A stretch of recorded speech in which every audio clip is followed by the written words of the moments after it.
मोदनी देव उत्थान एकादशी व्रत कथा। एक राजा के राज्य में सभी लोग श्रद्धापूर्वक एकादशी का व्रत रखते थे। राजा और राज्य के नौकरों से लेकर पशुओं तक एकादशी के दिन अन्न नहीं दिया जाता था। कहते हैं कि इस दिन किसी दूसरे राज्य का व्यक्ति राजा से बोला कि महाराज, कृपा करके मुझे नौकरी पर रख ले। तब राजा ने उसके सामने एक शर्त रखी कि रोज तो तुम्हें खाने को सब कुछ मिलेगा, लेकिन एकादशी के दिन अन्न ग्रहण करने के लिए कुछ नहीं मिलेगा।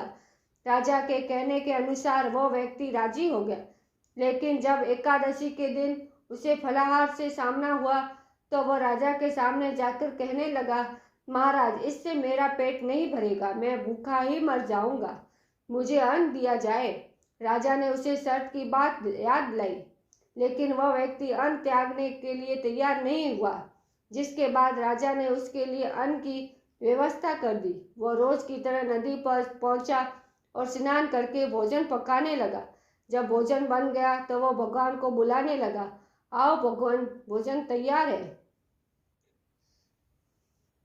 उसने कहा कि उसके बुलाने पर पीताम्बर धारण किए हुए भगवान चतुर्भुज रूप में आ पहुंचे और प्रेम से उसके साथ भोजन करने लगे। भोजन करने के बाद भगवान अंतर्धान हो गए, जिसके बाद वह व्यक्ति भी अपने काम पर चला गया। फिर 15 दिन बाद अगली एकादशी को वो राजा से कहने लगा कि महाराज, मुझे दुगना सामान दीजिए, उस दिन भूखा ही रह गया मैं। राजा के पूछने पर उसने बताया कि उसके साथ भगवान श्री कृष्ण विष्णु भगवान भी भोजन ग्रहण करते हैं।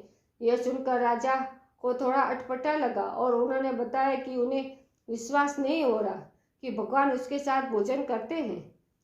राजा की बात सुनकर वो बोला, महाराज, यदि विश्वास न हो तो साथ चलकर देख ले। राजा एक पेड़ के पीछे छिपकर बैठ गया। उस व्यक्ति ने भोजन बनाया, भगवान को शाम तक पुकारता रहा, लेकिन भगवान नहीं आए। अंत में उसने कहा कि हे भगवान, यदि आप नहीं आए तो मैं नदी में कूदकर प्राण त्याग दूंगा। इसके बाद भी भगवान नहीं आए तो वह प्राण त्यागने के उद्देश्य से नदी की तरफ बढ़ा।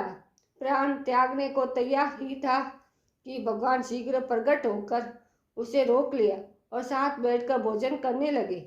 भोजन के बाद भगवान अपने धाम को चले गए। ये देख राजा ने सोचा कि व्रत उपवास से तब तक कोई फायदा नहीं जब तक मन शुद्ध न हो।